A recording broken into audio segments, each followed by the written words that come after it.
Shalom everyone. Again, this is Amir Tsarfati and this is a Middle East current events update live from Lisbon, Portugal.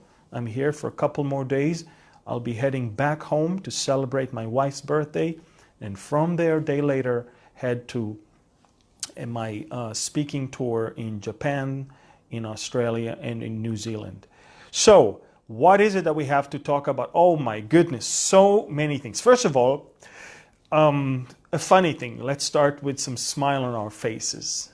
An Iranian general said yesterday that Israel is stealing Iran's clouds, and that, therefore they suffer one of the most difficult droughts in the last 30 years. And literally, he said, Israel and another big country in the region, and we know he meant Saudi Arabia, that's their biggest ally, their biggest enemy, which is becoming our ally. And it's funny because, you know, we were given many different heroic, attributes, but we never ever we were never accused for stealing clouds from anyone. And it's so funny because even the meteorologists meteorologists in Iran said that that general, they don't even know what he's talking about. But he said that it's proved that all across the area, mountains above 2,200 meters receive snow, and Iran's mountains do not receive anything. He says, we've never had a drought where 98% of Iran doesn't get rain. And of course, this is the attempt to try and sell the Iranian people garbage and lies and deception, because the Iranian regime, instead of taking care of their own people and building desalination facilities and using ocean's water for drinking, instead of doing that, they take hundreds of millions of US dollars every single month and sponsor terrorists all around the region. That is exactly why the riots in Iran do not stop. They continue all around Iran. In some of the cities that are Sunni cities, they are more violent. Other cities like Tehran, they're less violent. But we're talking about people that don't even have clean water to drink. It's not even about the inflation. It's not even about the devaluation of their currency. It's about drinking water that they don't have anymore. That's how pathetic it is. The trillions of dollars that the Iranians were promised with the Iran deal, all the money that they were already given by the Obama administration is not going to better the Iranian people. It is actually going to feed the terrorists and the monsters in Yemen and in Lebanon and in Syria and in Iraq and in Gaza. So we see that the Iranian people themselves understand that they are being fooled by their own regime. That's why, in a very unprecedented manner, the Iranians started chanting in the street, death to Palestine, death to Syria. And in fact, they say America and Israel are not our enemy. Iranian people are saying our enemy is our regime. America is not our enemy. Israel is not our enemy. We see that, by the way. We started a Telegram. Telegram is another instant messaging app. We started a Telegram channel in Farsi, and the Iranians are, by the millions, are logging on to get information all the way from Israeli sources. They understand the Israeli sources will give them way more true and reliable information than their own government. This is pathetic if you really think about it.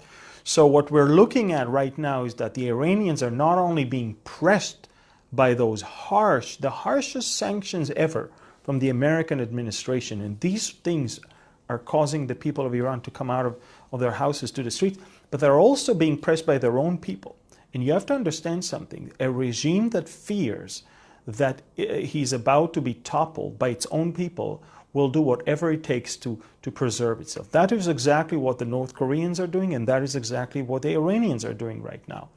And in fact, what is going on in Tehran right now should tell the Bible-believing people all around the world how fast it is for Iran to say, okay, we're joining an alliance to attack Israel. You understand that right now they cannot attack us, at least not directly. They don't know how to, they cannot afford doing that.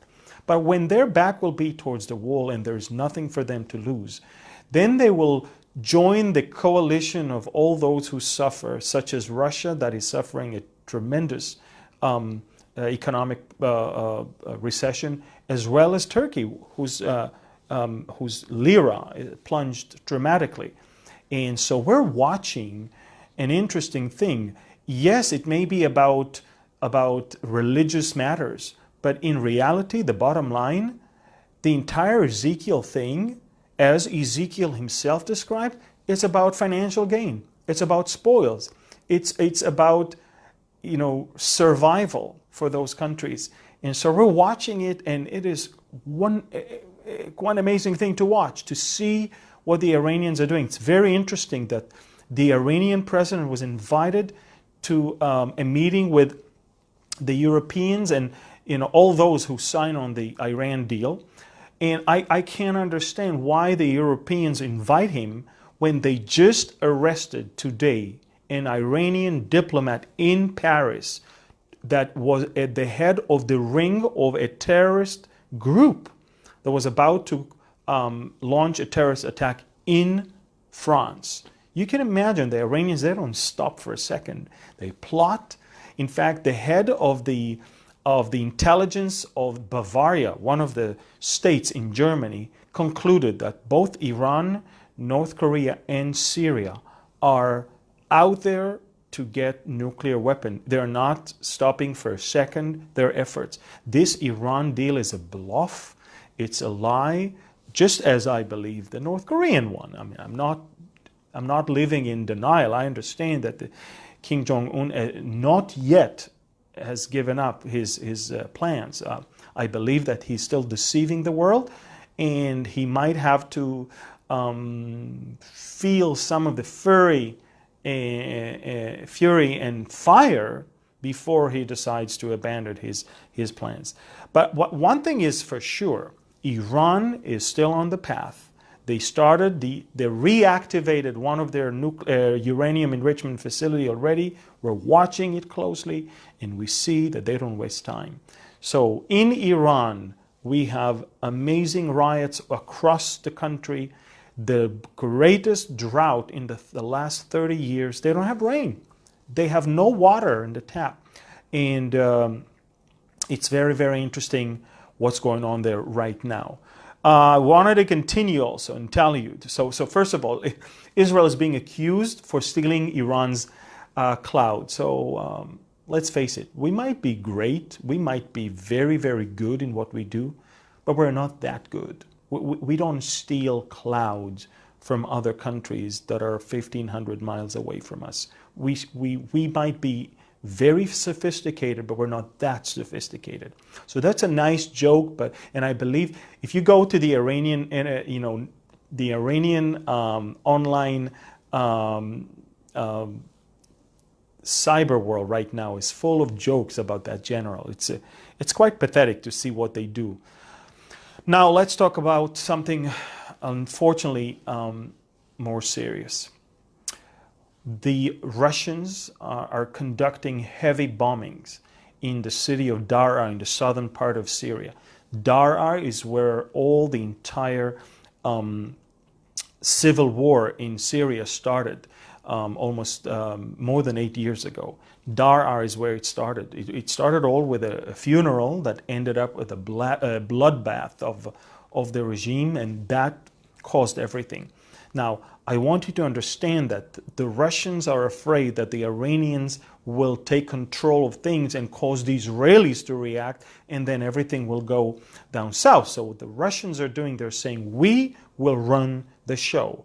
The Russians are bombing from the air, and Russian soldiers or commanders are running the show. They're not fighting, they're running the show as commanders on the ground. They are the ones who tell the Russians Air Force where to bomb, and then they sent the Shiite militias and Assad soldiers to go and fight.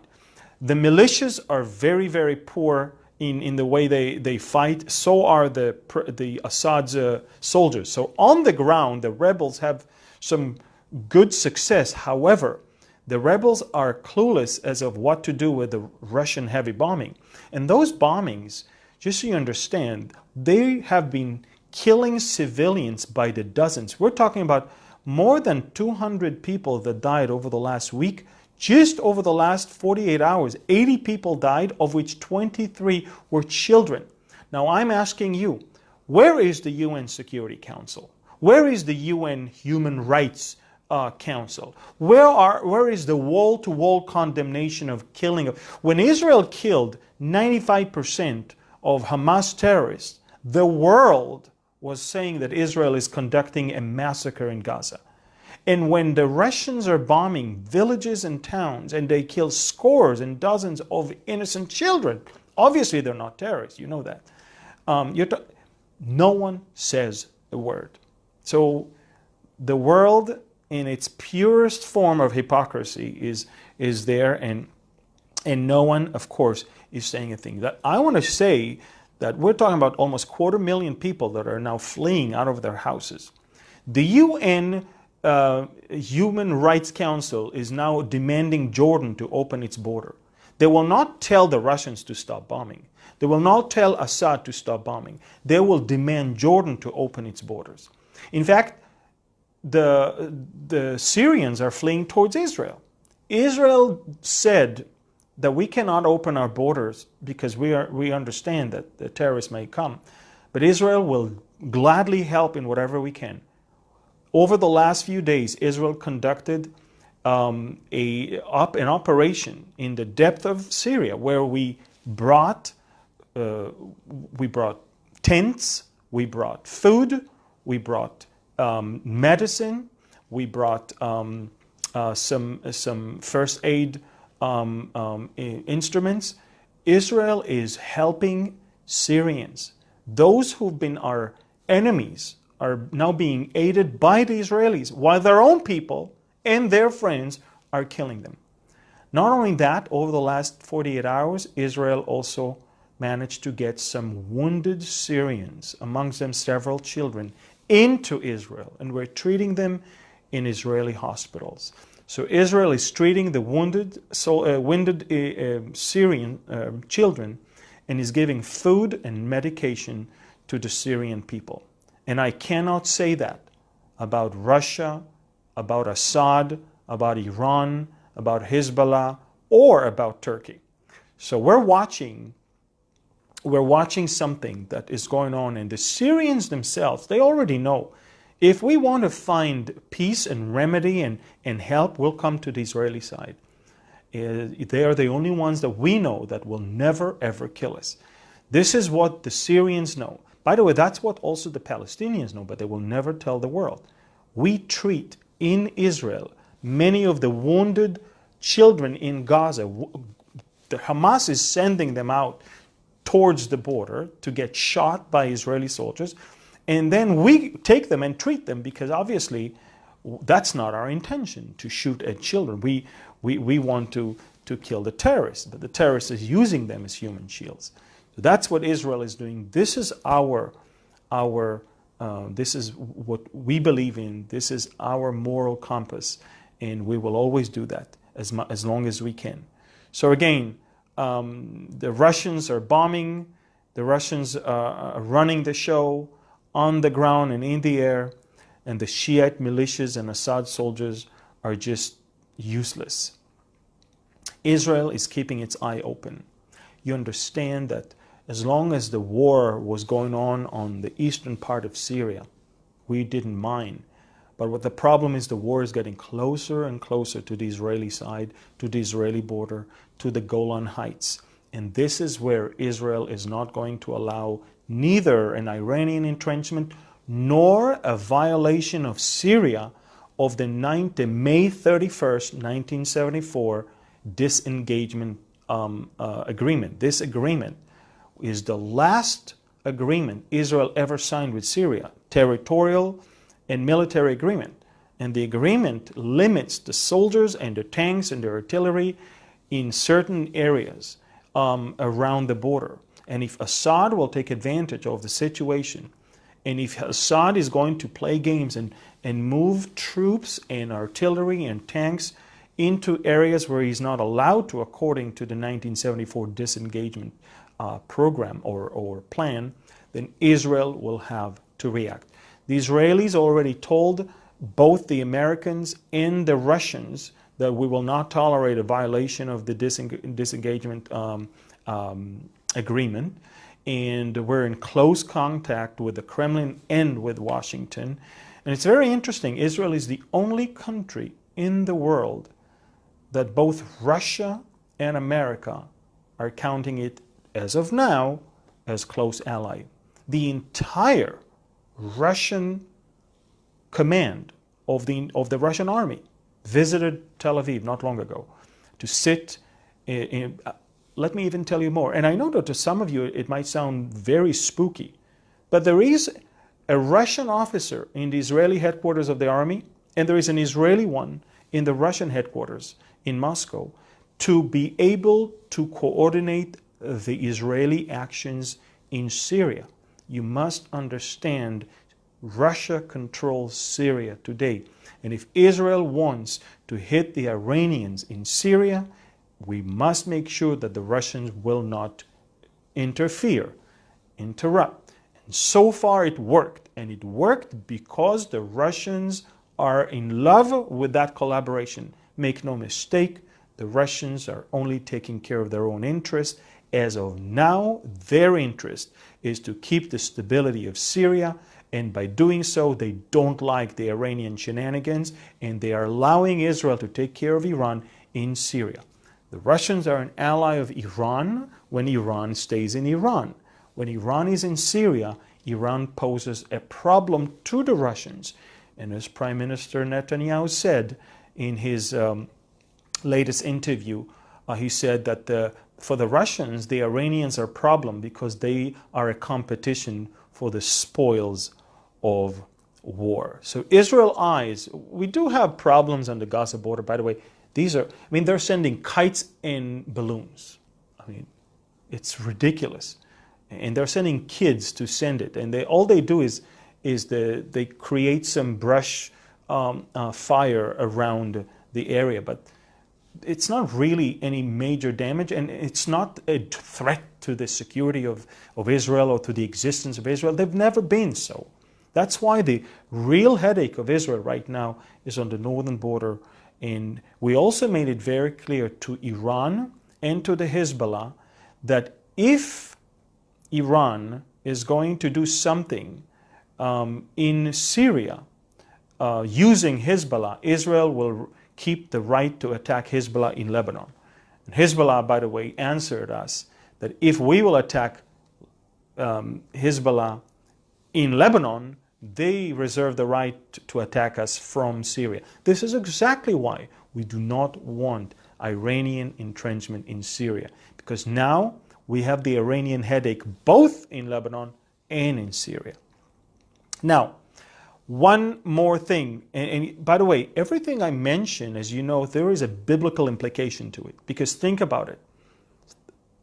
Although we always talk about the Ezekiel war, remember, for the Ezekiel war to take place, Damascus has to be destroyed, and that is Isaiah 17.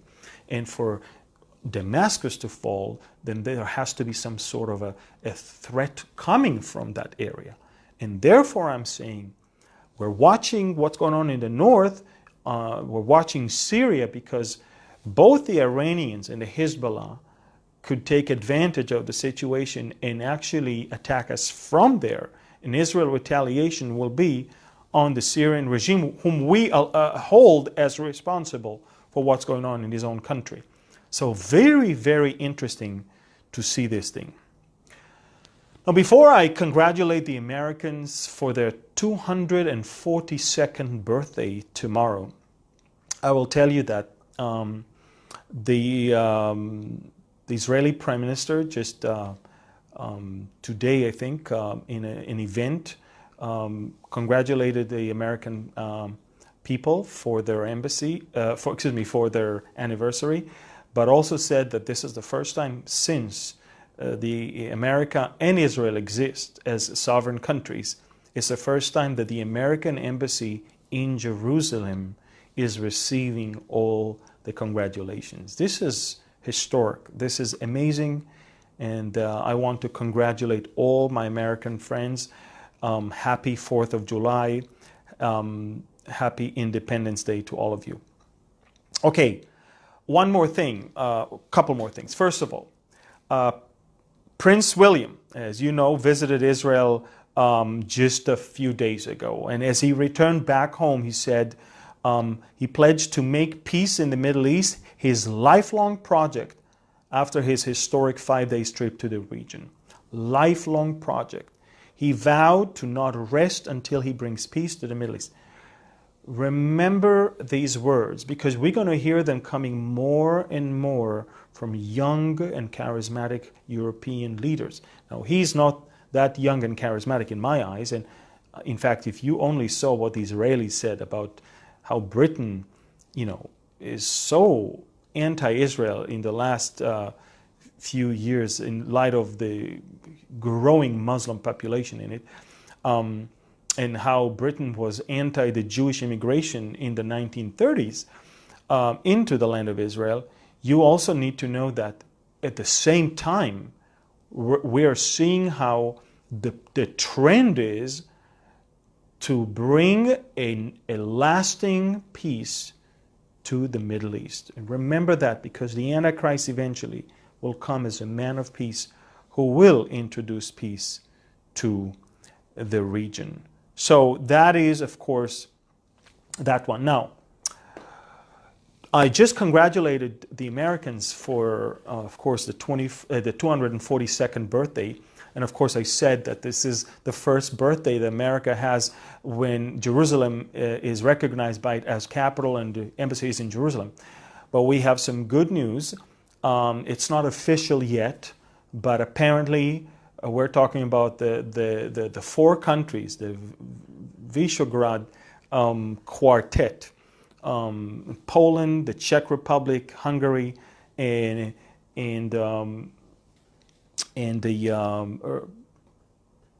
so they are going to move their embassies to Jerusalem. This is an amazing thing. Again, this is the Visegrad group. You're talking about the Czech Republic, Hungary, Poland, and Slovakia. That's the fourth country. We're hearing from them after we resolved all of our problems with Poland about the Holocaust law that they soften now. We may see a move coming from the four of them together to move their embassies to Jerusalem in the very near future. And I'm talking about Poland, Slovakia, Hungary, and the Czech Republic. Ladies and gentlemen, this is an amazing move that is tearing the EU to pieces, because the official EU stand is that Jerusalem is not the capital of Israel. Jerusalem is the capital of both the Israelis and the Palestinians, and it should be divided between the two countries in their mind. And we're watching something very different. This is why, ladies and gentlemen, we're watching the dismantling of the EU as it is right now. And that's why France is pushing and Germany is collaborating with an establishment of a new force of 10 countries only that will not only have their own leader, but will have also their own military force. Very interesting. Listen and remember Daniel's prophecy about the 10 horns, and about out of them comes the Antichrist himself. And we're watching how the EU, as of now, is not going to last for too long. The immigration crisis is the thing that divides it completely. Jerusalem is now going to be back on the table as those 4 countries are soon moving their embassies to Jerusalem. These are exciting news. Another thing you may never heard in your news is that the Saudi Arabians decided last week that they had enough with Qatar. Qatar, that little peninsula not far from Saudi, bordering with Saudi, a very, very wealthy Sunni country, decided to switch sides. Qatar decided to move from being an ally and a friend of Saudi Arabia to supporting, listen to this, supporting Iran, Turkey, Russia, and the Islamic Brotherhood in Egypt and in Jordan, and of course in Gaza itself.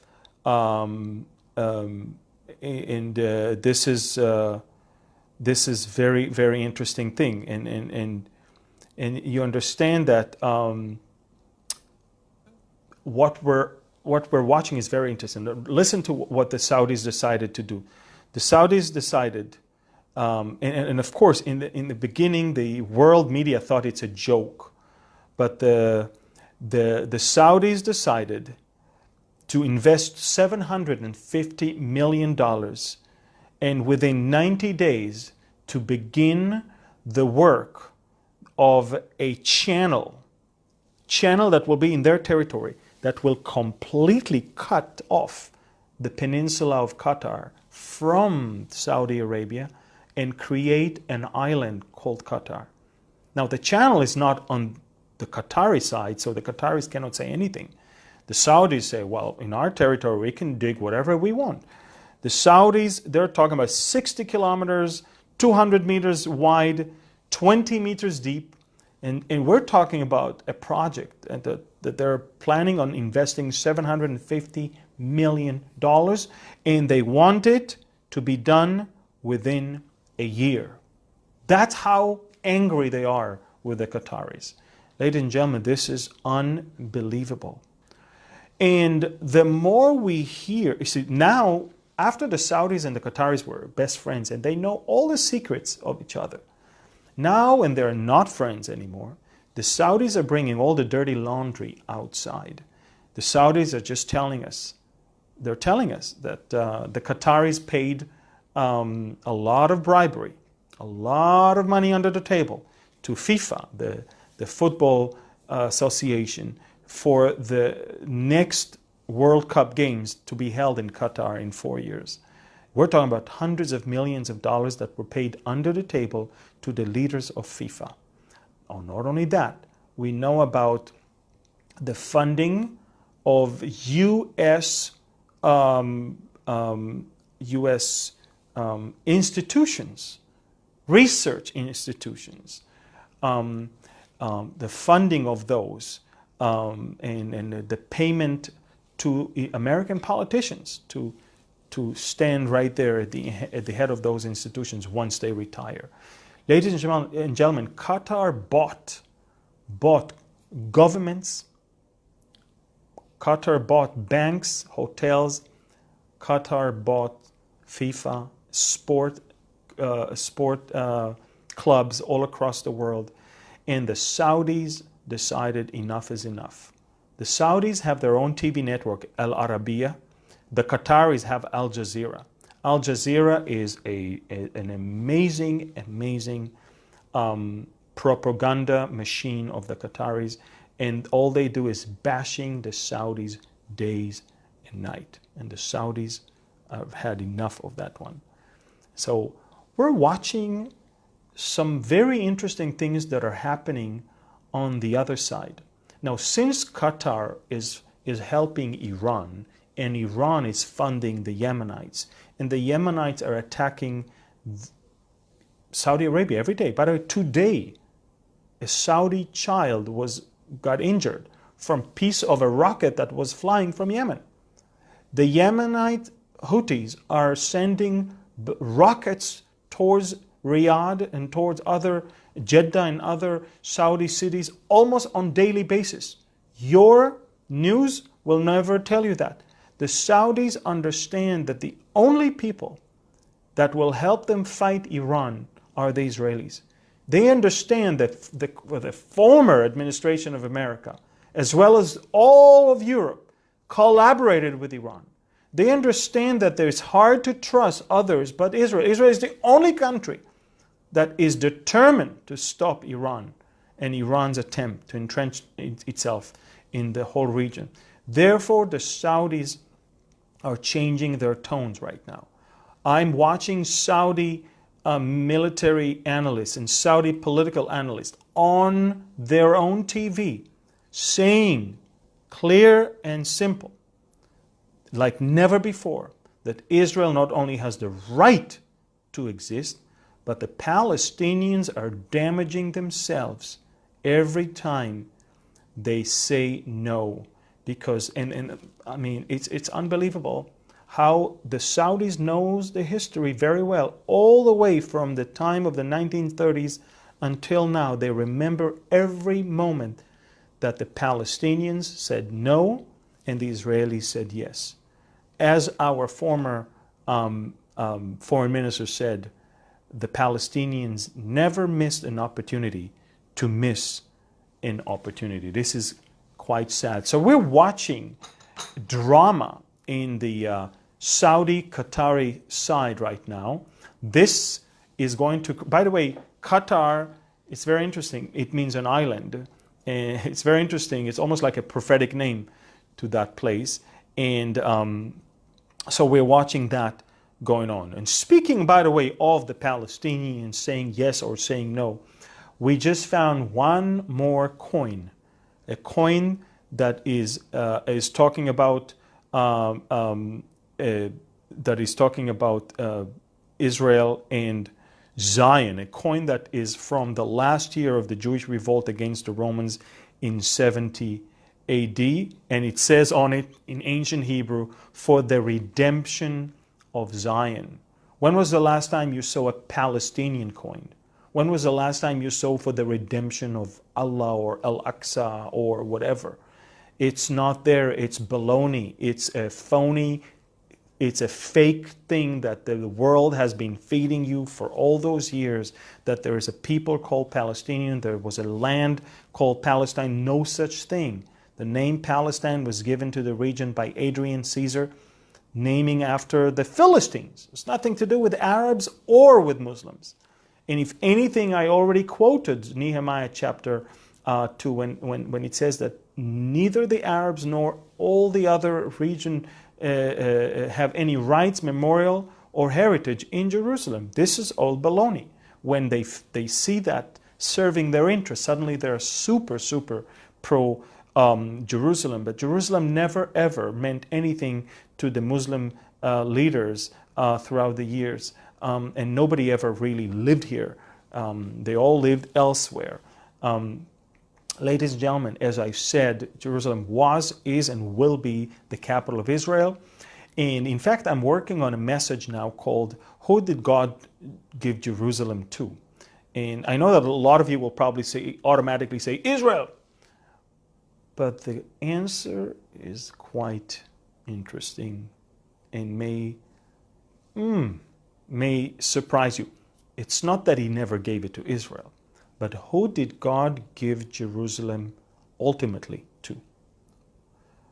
It's very interesting. We're going to talk about that shortly. I'm going to give the message, hopefully, in one of my teachings in New Zealand. And the minute I can, I'll post it online. Speaking of posting my teachings, we're happy that in just a few maybe a week or two, we're going to launch our Romanian and German and Portuguese YouTube channels, and we're very excited about that. Israel just passed a law cutting the funding to the Palestinian Authority over its payments to terrorists. Israel is collecting now all the taxes for the Palestinians, and we're giving them the money. we decided that all the money that they're paying terrorist families, we're going to cut it from the money that we collect. And this is a bold move because America legislated such legislation before Israel even did. The Taylor Force legislation that passed, the U.S. Congress stopped all funding of PA because the PA is funding terrorist families. The father of Taylor Force, that American ex-Marine that was killed in Jaffa by a Palestinian terrorist, the father just came today to Israel to celebrate, to be a guest of David Friedman, the ambassador of America to Israel. And just so you know, lawmakers gave final approval to measure deducting Abbas's payment to Palestinian prisoners and families of slain attackers from tax revenues collected by Israel. So it's important that you understand those things. And overall, it was a very peaceful week in Israel. And I want to tell you something. We're still growing, we're still prospering, and we're watching more and more and more and more countries asking to become partners with Israel. We've never seen it before. In the 70 years of Israel existence, we've never seen anything like that. Recent polls show that 80% of the Israelis not only feel satisfied, but they feel safe and secured. And I know that the media will try to portray Israel as a very, very unsafe place. But I want to tell you something. It is way more dangerous to live in Chicago today, or even in other parts of the world, than in Israel itself. Israel, what makes a country safe is the feeling of its people. You can have the biggest walls and you can have the best weapons and the greatest soldiers, and still if the people don't feel secure, then the country is not secure. And the Israelis feel secure and safe, and they're very satisfied. And this is funny because we Jews were not always satisfied. We love to complain, as you know, these are the jokes that we say. But I want to tell you something. We've never had it better. And yes, this is the calm before the storm. And yes, it is what Ezekiel saw when he described the war. Israel is safe, secure, and prosperous. So I'd like you all to understand that we live in unbelievable times. And I want you to remember that. And I want you to get excited about it. And I want you to understand, folks, that these are amazing days. It is the last hour. And some people cannot hear me. I guess it's your problem because all the rest can. So I just want you to get encouraged. These are days when it's so easy to get discouraged. And I want to encourage you. Everything around us is happening for a reason and for a season. Thank you. Now, just for you to know, a lot of people registered to our next year's tour to Israel, where I'm going to teach Bible in different locations. February and December are still having several openings there. Go and register. These tours will change your life. And our prices are a bit higher because they're including everything. Everything. You don't have to bring a dime with you to Israel when you come with us. Everything is included. It's up to you if you want to buy yourself something, but all the meals, all the food, all the hotels, all the sites, all the tips, everything is covered. So I want to encourage you to consider that. On our website. You have all the information you need, and you can contact us through the website, and we will answer all your questions.